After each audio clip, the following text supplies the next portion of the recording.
Nous allons voir comment définir les annotations, la superficie et le périmètre des pièces de notre projet dans cette vidéo. Donc avant de commencer, je t'invite à aller sur la description de la vidéo où tu vas cliquer sur ce petit plus là pour télécharger un pack de formation Archicad à l'entriste, mais également AutoCAD et Robot Structural Analysis en plus d'une formation sur le rendu inscrit. Donc, il te suffit tout simplement de cliquer sur ce lien-là qui va te mener vers ce téléchargement où tu pourras télécharger ta formation. Alors, nous allons continuer comme ça sur notre projet. Et si c'est ta première fois également de trouver cette vidéo, je t'invite à aller un peu en arrière pour trouver la première vidéo où nous avons fait la conception de ce projet jusqu'à ce niveau. Alors, pour commencer à définir nos pièces suivant la catégorie, la superficie et le périmètre, nous allons d'abord masquer ces axes-là. Il suffit tout simplement de cliquer sur un axe, puis vous allez faire un clic droit et puis masquer le calque tout simplement. Nous allons également masquer ces éléments décoratifs. On va faire la même opération, masquer le calque, mais aussi ces poutres-là, clic droit, calque, masquer le calque. OK. Ici, nous avons notre projet. Il faut savoir que lorsque vous masquez des éléments en 2D, ces éléments restent visibles sur la vue 3D tout simplement. Donc, nous allons donc paramétrer notre outil qui nous permettent d'avoir des superficies, des annotations de façon automatique. Il s'agit tout simplement de cet outil zone. Je vais cliquer sur cet outil zone là.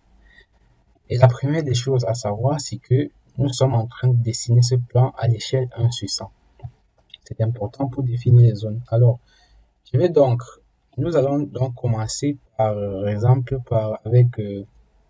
avec cette pièce-là. Et donc, je vais cliquer sur cette option zone. Et là, nous avons déjà la possibilité de classer cette pièce-là dans une catégorie. Et là, comme catégorie, nous avons comme catégorie, je vais cliquer comme ceci, nous avons les catégories de nuit, de jour, de bureau, et ainsi de suite, ainsi de suite. Comme c'est une chambre, il s'agit d'une catégorie de nuit. Et là, mais également, nous pouvons choisir de quoi il s'agit. Et là, je vais choisir chambre à coucher, chambre à coucher. Si je veux garder chambre, je vais tout simplement effacer le reste. Et le numéro, je peux mettre un numéro 01. Un numéro 01 si je veux tout simplement. Et là, il s'agit des paramètres de volume pour définir le volume de notre pièce. Nous allons rentrer ici sur le test de zone. Nous allons garder ce test-là branch Script like semi-condense. Et nous allons rentrer également sur les réglages. Comme réglage, on va cliquer là. Nous avons le contenu 1/50. Nous avons également le contenu 1 sur 100. Alors, nous allons nous attarder sur le contenu 1 sur 100. Ici, sur le contenu 1 sur 100, nous avons la possibilité d'afficher le nom de la zone, la surface de la zone, mais aussi des paramètres de taille comme volume, périmètre, hauteur sous plafond.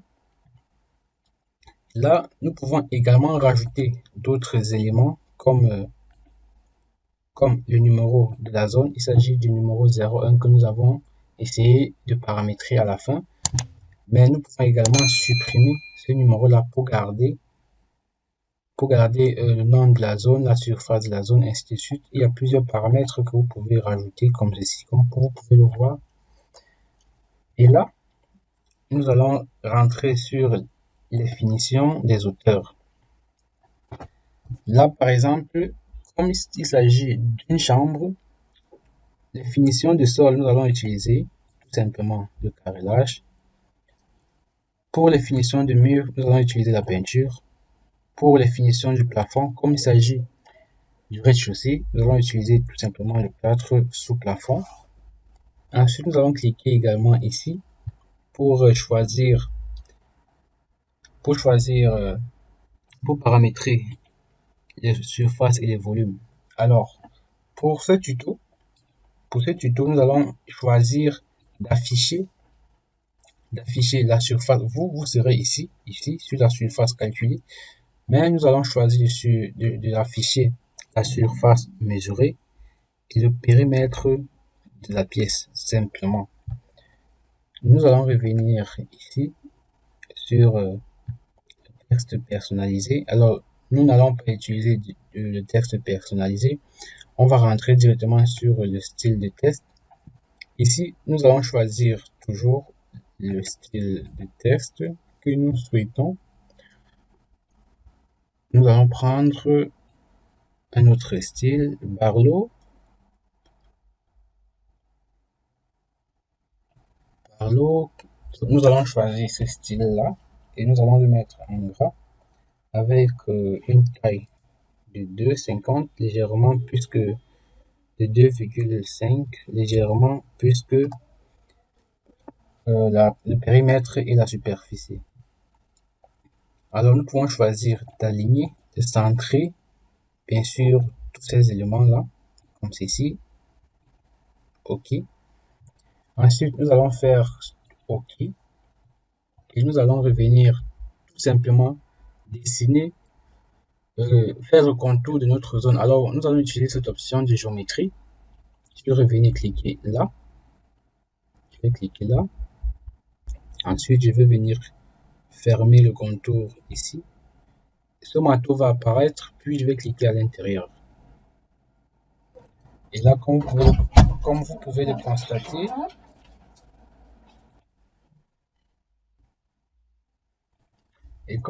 constater, nous avons le nom de la zone, la superficie de la zone et le périmètre de la zone, ainsi que la couleur de cette zone-là. Si vous souhaitez également changer la couleur de la zone, il vous suffit tout simplement de sélectionner la zone là, puis vous allez revenir ici, vous revenez là. On va changer comme ça les textures. Vous pouvez choisir de mettre du carrelage si vous le souhaitez, du carrelage avec une couleur, pas d'archure de fond. Puis vous avez comme ça votre zone que vous avez définie sans pouvoir réutiliser l'outil test et l'outil hachure. De la même façon, nous allons prendre toujours cette zone-là, puisque les paramètres sont restés inchangés.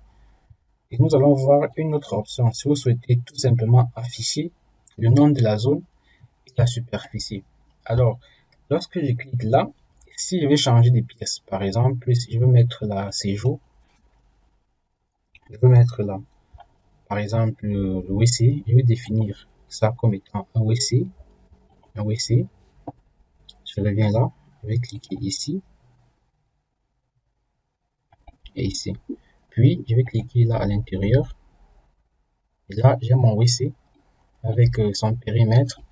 Si je vais réduire la taille de ce texte-là, le texte en gris, je vais revenir sur la zone. Je reviens sur la zone. Je vais faire édition, sélectionner toutes les zones. Je reviens là. OK. Style de texte marque de la zone. Je vais choisir une taille de 1, disons de 1, avec une couleur toujours en noir, 0,25. Choisissons une couleur de 0,15. OK. Je vais faire comme ça. OK. Je vais valider. Là, nous avons notre style qui a été changé. Là, si je vais changer la couleur de celui-ci, s'il va annuler l'hachure de fond, je vais d'abord sélectionner cette archure, cette zone-là. Ensuite, revenir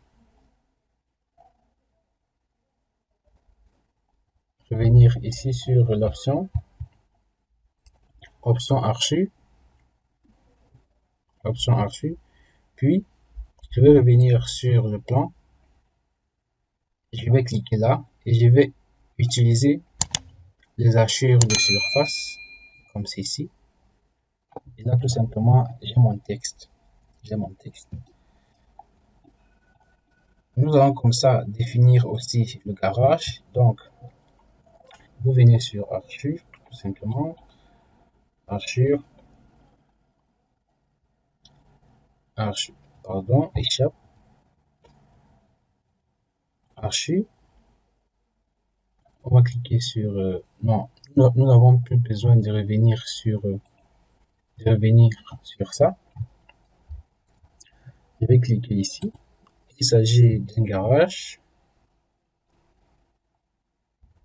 Alors, si nous ne trouvons pas garage, nous pouvons bien écrire garage. Comme ceci. Garage. Et là, nous allons choisir comme une pièce extérieure, puisque le garage est à l'extérieur. Et puis, nous allons comme ça. OK. Nous allons comme ça dessiner le contour de notre garage. Nous pouvons toujours utiliser cette option de géométrie rectangulaire ou cette option de géométrie polygonale. Donc, je vais tout simplement cliquer sur cette option de géométrie. Et là, nous allons définir la superficie de notre garage. OK, là nous avons la superficie de notre garage. C'est une zone de nuit. C'est pour cette raison que vous avez là une autre couleur. Vous pouvez choisir d'annuler la couleur l'hachure de fond comme ceci. Vous pouvez choisir de changer la couleur d'hachure comme ceci. C'était simplement pour vous montrer comment on peut faire pour changer les différentes textures, rajouter, changer, ainsi de suite. Je vais faire CTRL Z. Et à présent, nous allons voir dans une autre vidéo comment préparer notre projet à l'impression. Merci d'avoir suivi la vidéo. À bientôt et au revoir.